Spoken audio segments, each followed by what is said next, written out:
Hello friends, आज की इस वीडियो में हम लोग बात करने वाले हैं वॉइड मेन और इंट मेन में क्या डिफरेंस होता है कि कब हम लोग वॉइड मेन यूज़ करते हैं, कब हम लोग इंट मेन को यूज़ करते हैं। तो बेसिकली इंट मेन हम लोग जब यूज़ करते हैं जब हम लोगों को ऑपरेटिंग सिस्टम को कुछ भी रिटर्न करना होता है।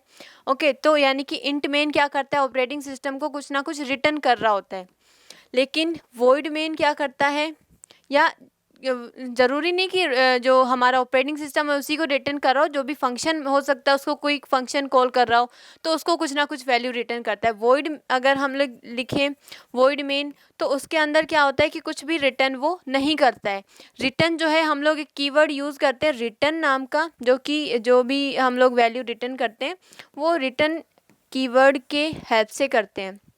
सबसे पहले हम लोग समझते हैं कि रिटर्न क्या होता है, क्यों हम लोग रिटर्न को यूज़ करते हैं। तो रिटर्न क्या करता है, कोई भी वैल्यू रिटर्न करने के लिए काम में आता है। अब अलग अलग जगह पे रिटर्न ज़ीरो के अलग अलग काम होते हैं रिटर्न के। सबसे पहले अलग अलग यूजेस देख लेते हैं हमारे रिटर्न के। ये एक फंक्शन है मेरे पास में, मेन फंक्शन है, जो कि क्या कर रहा है, ऐड नंबर्स के नाम के किसी फंक्शन को कॉल कर रहा है और पैरामीटर में क्या लेके जा रहा है, 2 और 3। ऐड नंबर्स नाम का फंक्शन ये रहा हमारा। ये क्या करेगा, ए में कौन सी वैल्यू रिसीव करेगा, 2 को रिसीव करेगा, बी के अंदर ये 3 को रिसीव करेगा। ओके, अब क्या करेगा, 2 और 3 का एडिशन करवा के रिजल्ट नाम के वेरिएबल में भेजेगा और जो रिजल्ट है उसको कहाँ वापस रिटर्न करेगा, वो यहाँ पे मेन फंक्शन को रिटर्न करेगा। हम लोगों ने क्या लिखा है, रिटर्न रिजल्ट, यानी कि रिजल्ट के अंदर जो भी वैल्यू है वो वापस से मेन फंक्शन को रिटर्न कर देगा। और उसको कौन रिसीव कर रहा है, यहाँ पे ए नाम का एक वेरिएबल, और हम लोग ए नाम के वेरिएबल को यहाँ पे प्रिंट करवा रहे हैं।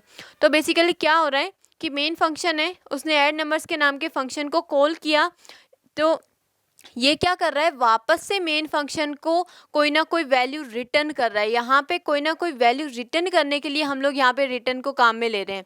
यहाँ पे एक रिकर्जन फंक्शन है जो कि क्या कर रहा है, रिकर्जन फंक्शन क्या करता है, जो कि खुद को बार बार कॉल करता है। तो हम लोगों ने कंडीशन लिखी है यहाँ पे, ताकि वो जो फ्लो चलता है वो बार बार अपने आप को कॉल करता है, तो एक ऐसी कंडीशन आए जब वो खुद को कॉल ना करे और उस फंक्शन से जो है बाहर आ जाए। ओके, अगर हम लोग कोई भी बाहर निकलने की कंडीशन अगर नहीं लगाएंगे तो वो इनफाइनाइट टाइम चलेगा। तो यहाँ पे हम लोगों ने जो रिटर्न है उसको किस पर्पज़ से यूज़ किया है, जंप स्टेटमेंट के तरीके से, यानी कि कंडीशन को ब्रेक करने के लिए हम लोग यहाँ पे यूज़ कर रहे हैं।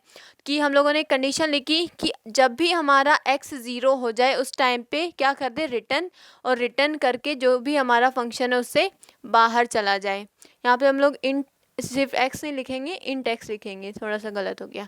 ओके, तो यानी कि अलग अलग जगह पे अलग अलग काम होते हैं। यहाँ पे हम लोग रिटर्न ज़ीरो कर रहे हैं कि ऑपरेटिंग सिस्टम को कुछ रिटर्न कर रहा है, ठीक है, ऑपरेटिंग सिस्टम को मैसेज पहुंचा रहा है, किसका, सक्सेसफुल का। यहाँ पे ये क्या कर रहा है, इंट नाम का जो फंक्शन उसको कुछ ना कुछ रिटर्न कर रहा है। यहाँ पे ये क्या कर रहा है, जंप स्टेटमेंट के तरीके से हम लोग इसको काम में ले रहे हैं। तो सबसे पहले हम लोग रिटर्न ज़ीरो को समझने से पहले एक काम करते हैं, हम लोग ऑपरेटिंग सिस्टम कैसे काम करता है हमारा वो हम लोग समझ लेते हैं।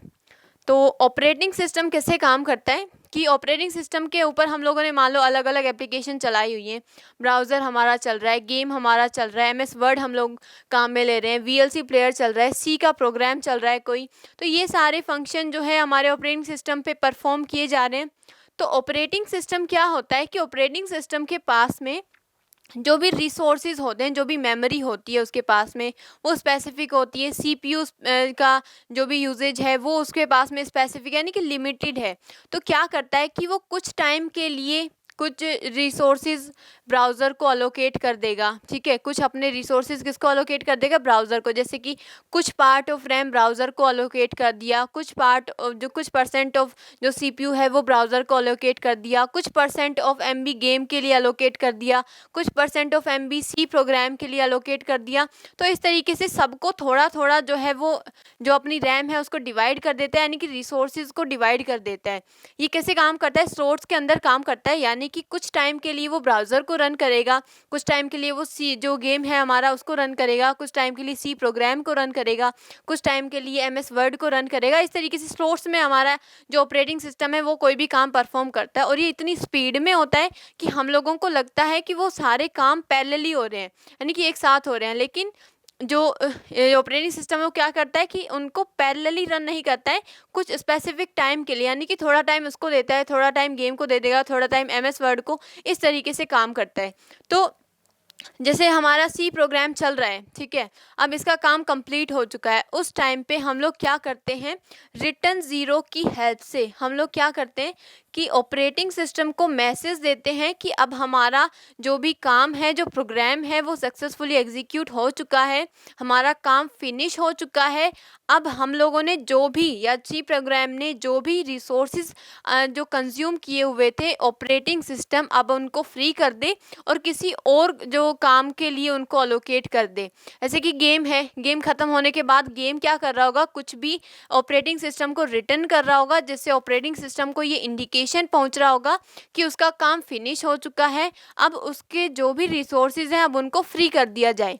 तो हम लोग रिटर्न ज़ीरो क्यों करते हैं, ताकि ऑपरेटिंग सिस्टम को ये इंडिकेशन पहुंच सके कि हमारा काम सक्सेसफुली जो है हो चुका है, ओके, फिनिश हो चुका है। अब हम लोगों ने जो भी रिसोर्सेज अलोकेटेड थे उनको वो फ्री कर दे, ओके। अगर हम लोग रिटर्न 1 कर दे मान लो, उस टाइम पे ऑपरेटिंग सिस्टम को क्या इंडिकेशन पहुंचता है कि हमारा जो भी काम है वो अनसक्सेसफुल है, ओके, सक्सेसफुली नहीं हो पाया है अभी तक। अगर 1 के अलावा जैसे मैं 2 रिटर्न करूं, 3 रिटर्न करूं, 4 या कुछ भी, तो ये सब जो है ऑपरेटिंग सिस्टम के लिए यूजलेस होते हैं, ओके। तो अब हम देखते हैं हमारा इंट मेन और वॉइड मेन। तो ये इंट मेन है, इसके अंदर हम लोग रिटर्न कर रहे हैं कुछ ना कुछ ऑपरेटिंग सिस्टम को, जिससे उसको इंडिकेशन मिले कि हमारा जो काम है वो सक्सेसफुली हो चुका है, अब उन रिसोर्सेज को फ्री कर दिया जाए।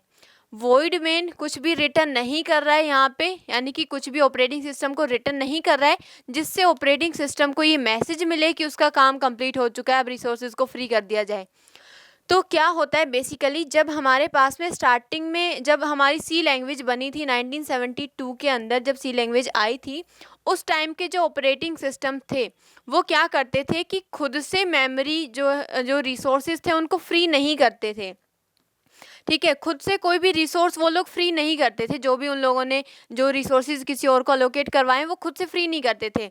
लेकिन आज के जो ऑपरेटिंग सिस्टम्स हैं वो क्या करते हैं कि मान लो जो भी स्लॉट सी प्रोग्राम को ऑपरेटिंग सिस्टम ने दिया है कि कुछ जो भी slot of time C program के लिए रखा गया है, उस स्लॉट ऑफ टाइम के लिए ये वेट करके जाएगा यहाँ पे, ठीक है, यानी कि उस स्लॉट ऑफ टाइम के लिए हर बार जब भी आएगा उस स्लॉट ऑफ टाइम के लिए यहाँ पे रुकेगा, वेट करेगा इंडिकेशन का। लेकिन जब अगर कुछ स्पेसिफिक टाइम के बाद अगर इसको इंडिकेशन नहीं मिलता है तो ये खुद से जो रिसोर्सेज है उनको फ्री कर देता है। लेकिन पहले के जो ऑपरेटिंग सिस्टम थे वो ये काम नहीं करते थे, उनको ज़रूरी होता था कि हम लोग कुछ ना कुछ रिटर्न करें ताकि उनको इंडिकेशन मिले और वो रिसोर्सेज को फ्री करें। लेकिन आज के टाइम पे क्या होता है कि जो भी रिसोर्सेज हैं वो खुद से फ्री कर देता है, ओके।